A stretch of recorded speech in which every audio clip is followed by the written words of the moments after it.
Hello, everyone in construction land. Welcome to our podcast, Constructive Conversations, your source for anything and everything construction related, and a little bit more. This podcast is brought to you by the fine folks of Brown Edwards and Company.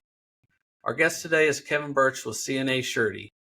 Kevin is the Regional AVP and Territorial Underwriting Officer for the Southeast region. As we'll get into in a little bit also, Kevin is a CCIFP, Certified Construction Industry Financial Professional, as designated by the CFMA. Kevin also carries the AFSB designation for Associates in Fidelity and Surety Bonding. Welcome to the show, Kevin. Thank you, Eddie. Thank you for the invite. It's great to see you again. And it's great to see you. Thank you for this great opportunity. You likewise, and you're very welcome. I know back in the spring we had a great conversation and found out that we had a lot of similar interests and commonalities, and thought it would be a no-brainer to have you on the podcast. So glad to have you here and look forward to everything you have to say today. Well, thank you. You're welcome. So Kevin, please give us a little background on yourself, where you're from, where you are now, your education, profession, and family hobbies. Sure. Thank you again for the invite. It's a pleasure for me to join you and to be here and just share a few thoughts of topics and trends and issues that are affecting and impacting the construction industry. I live in Columbus, Ohio, a suburb of Columbus, Westerville, Ohio, although not from Ohio. I originally grew up in Illinois, grew up in a small farming community in central Illinois, went to college, went to Illinois State University and received a bachelor's of finance at Illinois State University. From there, right out of school, I took an employment opportunity with a bonding company that took us to San Antonio, Texas.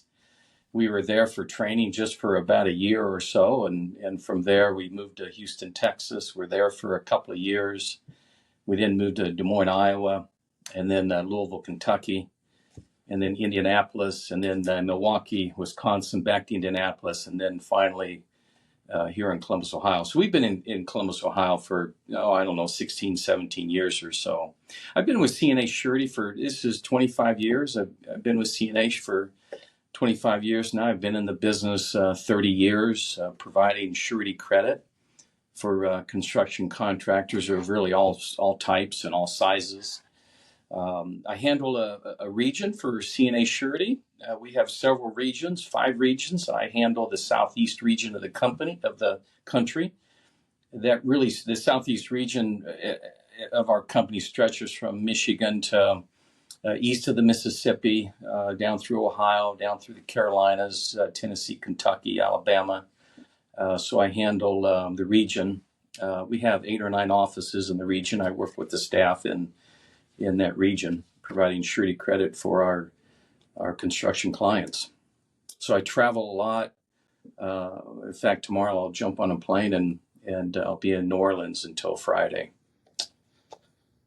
But it's a great business. Oh, definitely. It sounds like this profession has had you all around the country, and you've got to see a lot, and still getting to see a lot. You're traveling to clients, checking out job sites, different companies, things like that. So every client is different. Every job site is different. Every contractor client has a different strategy, perhaps a different skill set and talent. We bond all types and sizes of contractors, whether they be DOT, heavy equipment contractors, mechanical, electrical, roofing trade contractors. So we really we have a sweet spot of construction clients, and that sweet spot is probably a contractor that has a revenue of 10 million to probably a billion plus. So it's a pretty wide sweet spot, but that's where those are where our strengths are in those size contractors. Mm-hmm. That's definitely a broad range of contractors that you all Sure service and cover, in your market area also. Yeah, it sure is. So, one of the main topics I wanted to bring you on here to talk about was the outlook for the surety industry. So could you give us a surety industry update and outlook for the projected future? Sure. The surety industry is very healthy. It's a very competitive industry, very competitive business, and it's actually a relatively small business or small industry. And it's going to sound large, but the reality is it's a niche industry and a niche business. The total fee or premium volume of this industry is in the range of 7 billion. It sounds like a lot, and it is, but I mean, there are many companies whose revenues are far more than 7 billion. But it is a niche industry. The construction industry is a very heavy user of credit, whether that be bank credit or surety credit. And so as a surety, we extend performance and payment bonds, bid bonds, maintenance bonds, all types of surety products on behalf of construction clients. And it is a healthy business. It's highly profitable. The thing about the surety industry, the surety business, is that in this business, there's not a frequency of loss issues. When there's a loss, it's a severity issue and not one of frequency. So for the last several years, the surety industry has, I'll say for the last decade plus, the industry has been highly profitable. However, in fiscal 2023, the reinsurers suffered a lot of losses. And a reinsurer is basically an insurance company who provides reinsurance or insurance for a primary surety to assist in participating of losses that might occur. And what that reinsurance does for the primary surety is that it smooths out the severity of those losses, when and if they occur. So this business, it's healthy, it's strong, it's highly profitable, but there are some hot spots where losses have occurred, and when they do occur, we never hear about the small losses, the frequency of some small things that might happen. It's usually a large contractor failure that we hear about, and those are severe in nature in terms of the financial loss being paid to subcontractors, suppliers, and the performance payments being made to owners and obligees of construction projects. So overall, it's very healthy. The reinsurers have suffered in fiscal 23, and because of that, their price for reinsurance has increased, and their retention requirements for the primary sureties have increased as well. And what that has done, it has brought, I'll say, a little more discipline into the underwriting process of extending surety credit than what we had seen several years previously. When the reinsurers suffer a loss, it's almost an automatic trigger that will force primary sureties to become a little more disciplined. Not just are we trusted advisors for our clients, but we're also a service provider, and there are certain services that they need to fulfill their obligations and to be able to perform work. And one of those is preparing these financial statements that are of good quality for the sureties to use and provide bonds for our clients. So you kind of work hand in hand together, but we both need each other in the sense that we need a reason for our clients to need financial statements. Some of it is for tax purposes, some of it's for banking. The IRS will never go away, so we'll always be in the tax business. That's right. But as long as our clients need bonds, we'll still be in the financial statement business. As long as they need loans, we'll still be in the financial statement business. So we try to work well with those third parties that need the financial statements, provide them good quality financial statements, so that it's beneficial for not just our clients, but also the third parties that are using the financial statements. So Kevin, let's talk about some current trends. And we're seeing a lot of ESOPs. We're seeing a lot of private equity. Can you talk a little bit about both of those? Sure. As a surety, surety companies are heavy users of of CPA prepared financial statements.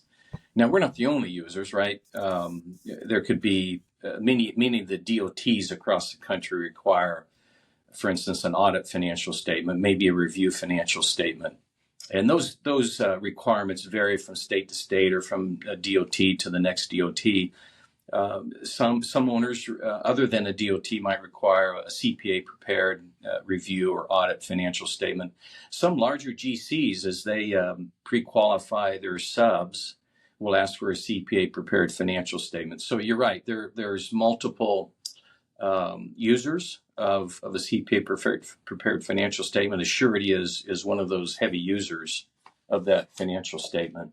And we are seeing some trends in the construction industry. One of those are ESOPs, or ESOP is an acronym for Employee Stock Ownership Plans. And so we're seeing a lot of those, and ESOPs are not new. ESOPs have been around for a long time. In fact, some of our largest clients are ESOP-owned companies and have been for 2 or 3 or more decades. And generally, those are very mature ESOP companies, very strong financially, very strong balance sheet.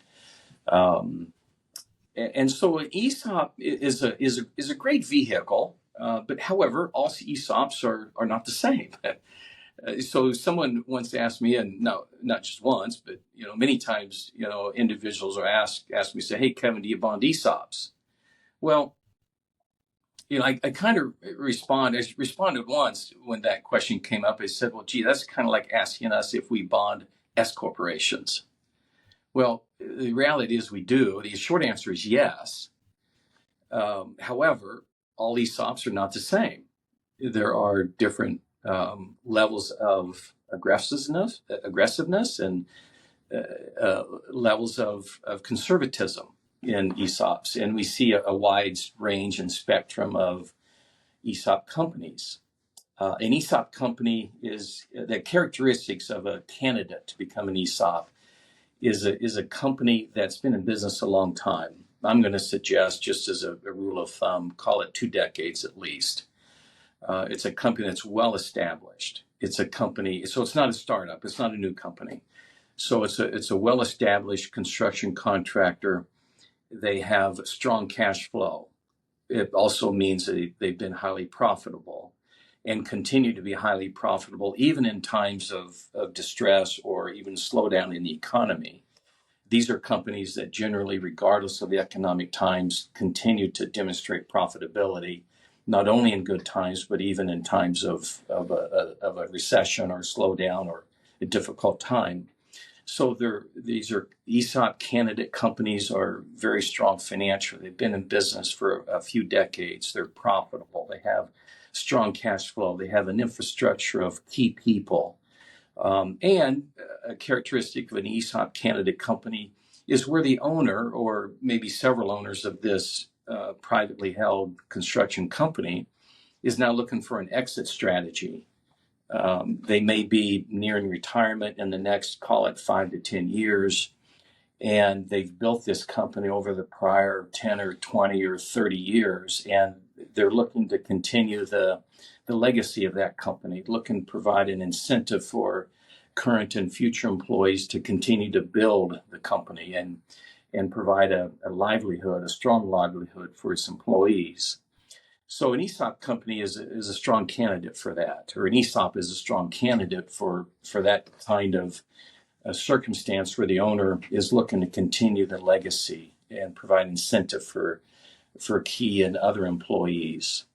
It also has some significant tax advantages. It's a vehicle that is used to attract talent, not only to retain key people and key talent, but also to attract talent to the organization. And my experience is that when this is in a mature ESOP, when employees know that their decisions are impacting everyone, including themselves, they begin to think differently. They begin to think like an owner of the company, and that's really what is needed to be understood, is that each of these employees are making decisions that that impact the bottom line and benefit all the employees. So employees begin to think a little bit different as owners of an ESOP company. I would say in the region that I handle at CNA Surety, I have approximately, I'm going to say 10 to 12, maybe as many as 15 contractors that are in various stages presently going through an ESOP transition. Several expect to convert to an ESOP before the end of this year. Some are still in the evaluation phase and exploring the feasibility and how it will impact the organization. Some have been in ESOP for just a few months or even just a couple of short few years. So it is a trend. We see a lot of this activity. And I will say that an ESOP is a good vehicle when implemented and managed properly, correctly. With an ESOP, usually what we see and experience is there's two debt components to an ESOP. There's a bank debt, bank financing component, and there's seller debt. So the sellers will subordinate the seller debt not only to the bank but to the surety. So those two debt components are usually in all ESOPs. However, we have seen some ESOPs where there's been no bank debt. So no bank debt whatsoever, it's seller debt only. And I would characterize that as a very conservative ESOP. There's no bank debt. We've seen some ESOPs where there's high bank debt. I'll even describe excessive, very high bank debt and very high seller debt. And one could estimate or forecast that such would be an aggressive transaction. And so to pay off the bank debt in an ESOP is at least 5 years, maybe 7 in terms of an amortization schedule. Some would even forecast paying that off in half the time based on forecasts and prior profitability and cash flow. And then once the bank debt is paid off, whether it's 3 years, 5 years, 7 years, and then it's going to take another, call it 5 to 7 years or more to retire seller debt. So to implement an ESOP, it really is a decade of making this ESOP transaction occur. It's not a quick transition. So, for instance, if one of the owners has a health crisis and now needs to sell a company immediately, ESOP is not a good vehicle for that because it will take a decade. In fact, I've seen several ESOPs when we consider bank debt, seller debt, warrants that come after seller debt are paid, and SARs, stock appreciation rights. When we consider all the components of an ESOP, some of these ESOP transactions are 15, 18, 20 years in the making when we consider the debt repayments of bank debt, seller debt, and then the payment of warrants to the shareholders that sold previously. So there's a lot of cash, there's a lot of money that come out of these companies during an ESOP. And I'm just going to pause there, and you can ask anything you like based on what I've shared.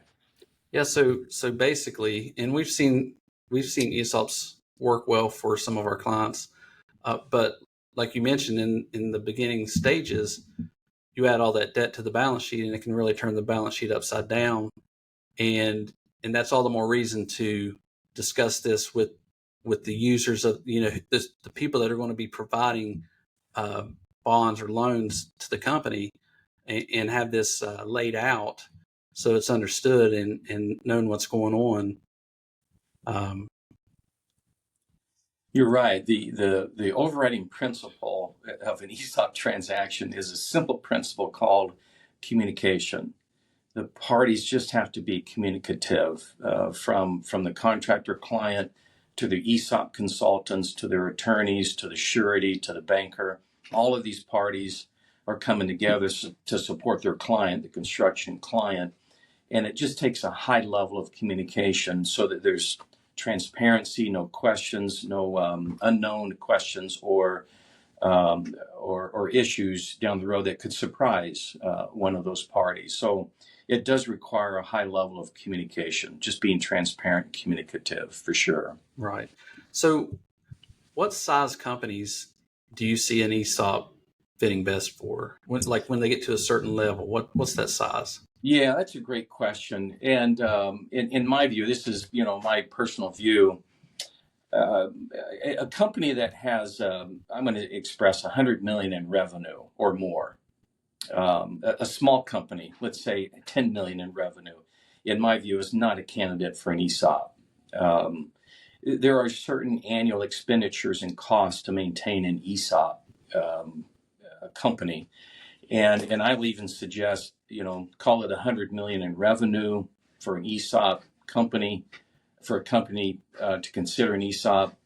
But also from a profitability perspective, their bottom line profitability, in my view, needs to be at least $1 million a year to justify pulling the trigger to become an ESOP. So 100 million in revenue, bottom line profits consistently $1 million a year. I would say those are pretty basic thresholds. Sure, if there's a company out there that's highly profitable and they have 80 million in revenue, perhaps an ESOP would work. But generally speaking, 100 million in revenue, bottom line profits consistently at least $1 million. So, now that we've talked about ESOPs, another avenue for succession is private equity. Private equity is becoming more prominent, not just in the construction industry, but also in the accounting industry, where we've seen some larger CPA firms have private equity investments infused into them. So what are you seeing in the ways of private equity in construction? Yeah, great question, Eddie. Private equity has no boundaries. There's no bounds for private equity, meaning um, uh, private equity is found everywhere, not just in the construction industry or construction clients, but certainly private equity has found interest and even targeted the construction industry and specific contractors for acquisition through private equity. And so private equity, while an option for that individual or several individuals that own a company to sell rather than transition or sell to an ESOP, employee stock ownership plan, they could. There's other vehicles to transition ownership. ESOP is just simply one of them, and private equity is another. If an individual just simply wanted a large, massive, big payday and then walk away from that business or walk away from that transaction, then perhaps private equity is a vehicle. Now, the reality is that private equity executives are going to require probably that owner to be in the saddle, in the business for a period of 1 to 2 or 3 years. They'll have an employment contract and an executive employment agreement. But generally, private equity is a difficult proposition in the construction industry. The interests of a surety and the interests of private equity are really different and couldn't be more different than night and day. It doesn't mean that one of them is worse or bad, or it doesn't mean that at all. It's just that the perspectives and the interests are not aligned and not always aligned. So the interest of a private equity is that, in fact, we've had several clients that have sold out to private equity, and so we've seen what that does not only to the balance sheet, but what it also does to the organization culturally, the culture of this large company that's been in business for many years. And so if there's a private equity out there that's going to acquire a construction company, let's first basically look at what does that mean? What does that look like from the perspective of perhaps private equity investors? And at the basic core of that is that this acquisition is an investment. It is like an investment, like you and I would purchase equities or stocks in the open marketplace. Well, these private equities have investments, and they will purchase a construction company. It becomes an investment. The reality is some of those investments work out, some do not. And if we're a surety and we're extending credit on behalf of a company that's owned by private equity, we're not only interested in the balance sheet here and now, and what the profitable results were last year and the prior year, and the balance sheet strength today. We're also interested in what's the what's the profitability of this company and this operation going forward, not just for today, but for the rest of this year and for next year. And we just have to have the assurance that the bonds that we provide credit are going to be good. In other words, if we write a bond today, we really don't know the results of that decision of writing a bond until the job is completed. And that job isn't going to be completed for a period of months or years.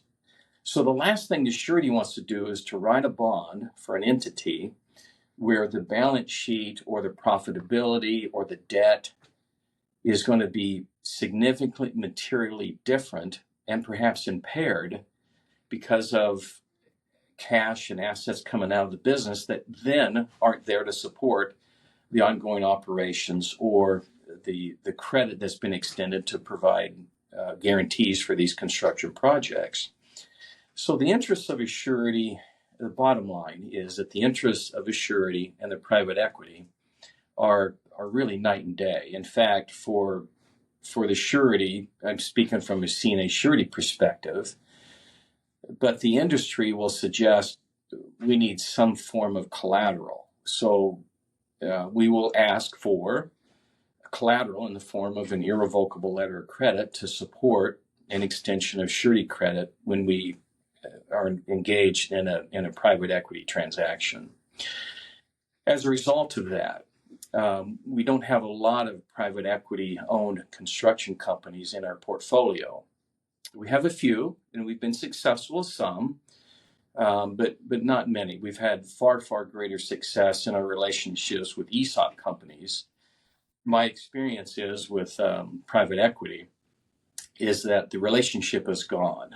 There is no relationship anymore. That private equity transaction is a financial transaction. It becomes more transactional, heavily financially driven. An ESOP transaction is we still maintain a relationship. We understand the people that are still there, and we have communication with the people that are still there. The ESOP is a relationship-driven transaction. A private equity is a highly financially driven transaction where the principles of private equity ownership is different than the interest of a surety. And if you're a private equity company, you're going to purchase a company, it's likely you're going to flip that company in 18 months or 3 years or several years, because it's an investment. You're going to look for a return on that investment. You're going to sell it and flip it, and it'll be out of your portfolio. So where does that leave the surety? Well, it's because of that we'll ask for and many times require collateral in the form of an irrevocable letter of credit. Yeah, I understand. From my perspective, I could see having a business owner as your main contact, the main interested party in the company and the company's success.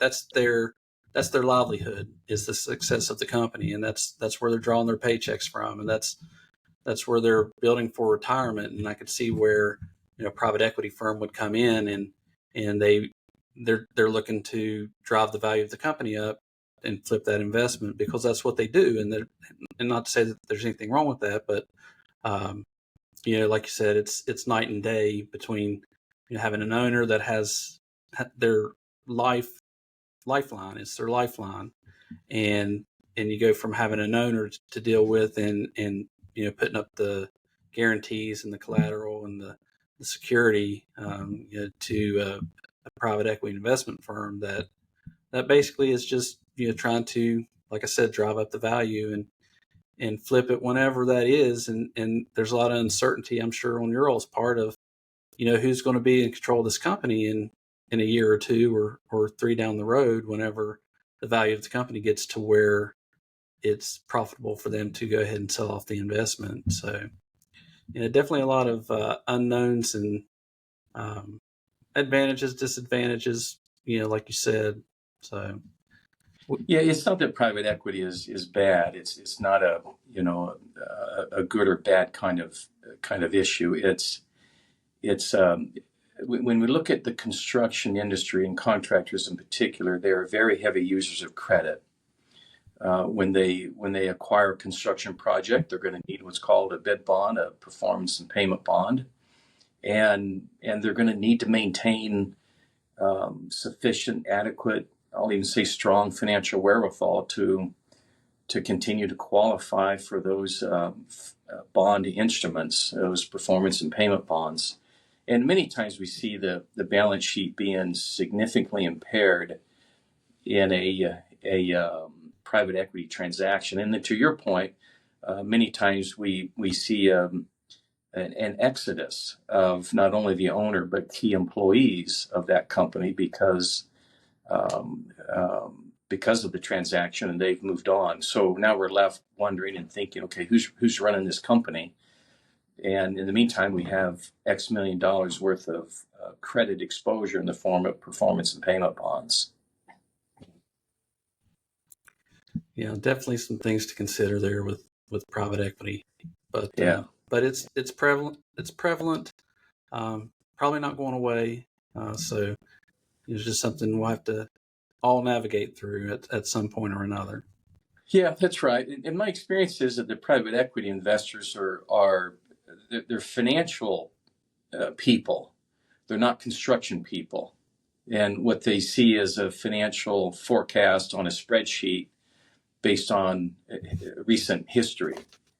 And the reality is there are downturns in this industry. We've enjoyed in the last, I'll call it 4 or 5 years, some record years in terms of record revenues and record profits. It really wasn't that too long ago when we could say during a financial crisis of 2007, 8, 9, 10, work was hard to come by. There was not a lot of work out there. Well, those days are over, and not at all what we have today. And so what we have today is a surplus of work. It hasn't always been this way, and it won't always be this way. So, Kevin, management of GCs and primes risk for a subcontractor is an issue that comes into play when a sub non-performs or fails, or just flat out fails. So, how can a contractor and the surety hedge the risks? Yeah, great question. Prime contractors, general contractors are heavily dependent upon their subcontractor relationships to prosecute a job, whether that be a horizontal project, constructing a road and bridges and all the structures that come with bridges and culverts and gutters and or a vertical project being a building. There's usually lots of subs involved in the prosecution or successful completion of a construction project. And one of the ways that GCs or prime contractors manage that is that they push as much risk as they can to the sub and to the sub trades. And sometimes that GC or prime contractor will require a sub bond on some or many of their subcontractors. Some of those prime or GC contract companies purchase what's called subcontractor default insurance, SDI, where they can manage subcontractor risk. So there's multiple ways to manage the subcontractor supplier risk: bonding of subs, purchasing subcontractor default insurance, management of that risk through contractual requirements in a subcontract. I read a lot of contracts. I read a lot of subcontracts. In fact, I read one this morning where our subcontract client, a relatively large job for them, it's about a $45-48 million subcontract. And as I read the subcontract, the GC is requiring a waiver of consequential damages. In the meantime, um, the subcontractor is exposed to consequential damages, and our client is the subcontractor, not the prime. So in our relationship with the subcontractor, we would suggest and recommend that there be a mutual waiver of consequential damages, and not that it be lopsided or heavily in favor of one part or the other. So many times we see contracts, subcontracts that are heavily skewed against a trade contractor or a subcontractor. That's fairly common to see that. And then it becomes the subcontractor's responsibility to read the subcontract, to analyze the risks that you're taking on, and agree to certain risks. And if there's some risks they're that's too much, then they just simply need to push back to the GC. And we see that in more sophisticated, larger sub trades that will put that subcontract through a very scrutinized review process, and some risks they will accept, some risks they'll push back. But GCs and primes will use bonds, sub bonds, will use subcontractor default insurance, will use that subcontract to manage their sub risks. Those GCs and primes are acutely aware of the risks that they acquire through their sub trades, and they seek to manage that as closely as they can. So I hope that answers your question about how GCs and primes are managing that risk. Yes. Because we have a lot of subcontractor clients. We have a lot of GCs, and there's a lot of work being passed back and forth. On these contracts, especially like you said, there's a surplus of work out there, and everybody's staying busy. So, to the extent that everyone can protect themselves to the best they can, they need to look at those risks and how best to protect themselves. Yeah, to that point, we've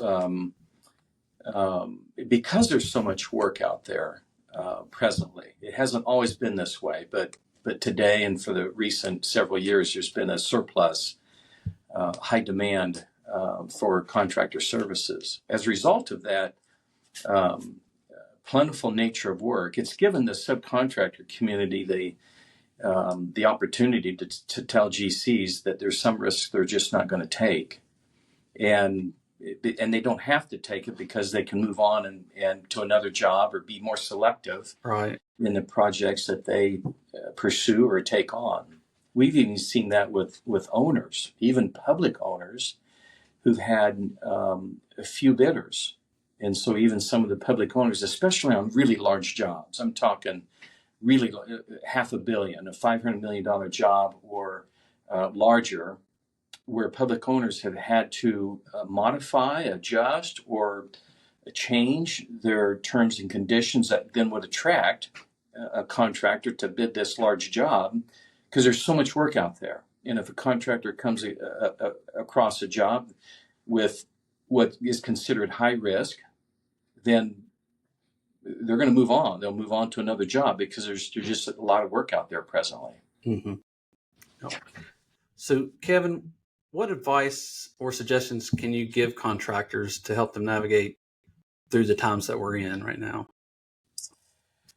Yeah, I think that's a critical question. And one of the things that contractors can do is just, continue the dialogue that we've talked about here is to be very selective. And one of the things we haven't talked about today, but wherever I go, we hear a shortage of labor, skilled and unskilled talent. And so contractors, there's so much work out there that they don't have the talent to prosecute or pursue all the work that's out there. So the conditions really require or lends itself to contractors being very selective. So eliminating a bad job with a bad owner. Why take on more risk with an unknown owner or risks in a contract when there's other work out there where the risks are not as great? and the relationship is better for a successful, profitable experience on a job. So contractors managing their labor, incentivizing their people, and attracting key people and labor is critical, but also being very selective in the jobs they pursue, I think is the ripe environment that we're in. We're just in this great environment where contractors can be very selective. And so maintaining that discipline, and if they come across a project that is riddled with risk, that they select against it and pursue, another highly profitable project experience. So being selective and managing labor, I think, are paramount in the environment that we're in right now. Kevin, one thing we didn't talk about, and part of this maybe has to do with being selective, are killer contract and subcontract clauses. Yeah, there are terms and conditions in these contracts that we read that they can crucify a company if that trigger is pulled, and some of those killer contract clauses are very onerous conditions, involve a multitude of different things, but certainly damages, actual damages, consequential damages. And so the contractor just simply has to, kind of sit back and say, okay, what are the consequential damages here? If this is a school job that is being built, what are the consequences of not having this job completed on time? Well, if the school isn't completed by August 10th, and it's going to be not completed until January, then you're probably looking at a full half a year of damages, where that owner's got to find another facility to put their students and teachers and educational experience for the fall. So you begin to quantify what those damages are compared to, let's say, a stadium project where it's a venue of the NFL, and failure to complete on time, what the damages might be on a large stadium project. Well, you get into all kinds of things like ticket sales and marketing revenue and concession sales, and it becomes a number that's really difficult to quantify because it's so large. It's in the stratosphere that those consequential damages are quite large. So managing damages and consequential damages, and what we suggest when those damages appear to be excessive or high, that negotiate a cap of a dollar amount or a percentage of the contract so that those damages are quantified and not unlimited. Seek to cap or quantify those consequential and really other damages. When I see a contract that has no LDs, no liquidated damages, my antenna goes up. I would rather see a contract that has LDs than a contract that has no LDs. LDs are liquidated damages. So generally speaking, when a contract doesn't have LDs or liquidated damages, somewhere in that contract there are damages. And it's probably actual damages, consequential damages, indirect damages, and they're usually not quantified. And so they're can be quite excessive. So there are some contractor clauses that are killer clauses. Damages is one of them. Notice requirements. There may be a notice requirement to if a contractor discovers a condition, they have 24 hours to provide notice or a period of time. And so contractors being familiar with notice requirements are absolutely critical. If they discover a condition, what is the notice requirement? Or are there notice requirements? They just really need to understand the requirements to provide notice to a GC or an owner when a change in differing conditions or circumstances presented that now impacts the contractor's ability to perform. So those notice requirements become critical. Maintenance and warranty, we see some get tripped up on what are construed to become long-term maintenance and warranty obligations. Even a performance guarantee or an efficiency guarantee can sometimes be a killer clause that can break a company. So if those types of clauses are in a contract, we suggest to quantify it so it's not unlimited or unknown, that it's capped either a dollar amount or a percentage of the contract. Right. Well, Kevin, we're getting close to the end of this podcast. Are there any closing thoughts that you want to share with our listeners? This is a great industry. The surety industry is a great industry. The construction industry is the industry that we support as a surety and as a surety industry. And the young people, being, I'm going to say 25 and under, or maybe even 30 and under, there are conditions and situations in this industry that they haven't seen. Times have been so good in these last, I'll call it 4 or 5 years, that it's really, really easy to cover mistakes and sins. When times are so good, a lot of mistakes can be made and them not be manifest. So my advice is enjoy the ride and the wave that we're on.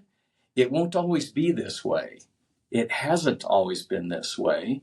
And when tougher times come, be prepared to make the critical decisions that preserve the company so that there's profitability, regardless of the economic times. So implementing now procedures and processes that bring discipline, I think would be beneficial.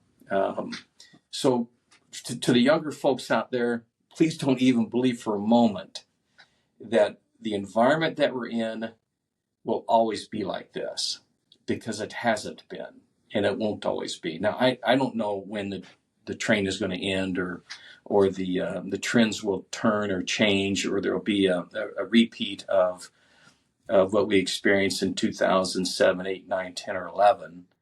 I don't know what those triggers are. I could, only imagine. And the forecast for the foreseeable future is strong. There's a lot of work out there. And with the reduction of interest rates coming from the feds, that's probably going to put more fuel to the fire of creating even private owners having an interest in financing jobs now because interest rates are lower. So there's strong work out there. There's a strong pipeline of work opportunities. And to the younger folks out there, enjoy it while it lasts. And because it won't always be this way. I just don't know when it's going to turn or slow down. But as far as we can see, it's as strong as what we've experienced in the last few years. That's terrific advice for everybody, Kevin. So there you all have it. This wraps up another episode of Constructive Conversations. Kevin, I want to thank you again for taking the time to speak today and answer all of our questions, and just be another voice for the construction industry. And we hope to have you back again on here sometime soon. Thank you, Eddie. Thank you for the invite. It's great to see you again, and best wishes to you, and hope to see you soon. Appreciate that. So make sure to subscribe to our Brown Edwards YouTube channel and watch for future episodes and wherever you get your podcasts. So this has been your host, Eddie Thompson. So long until next time.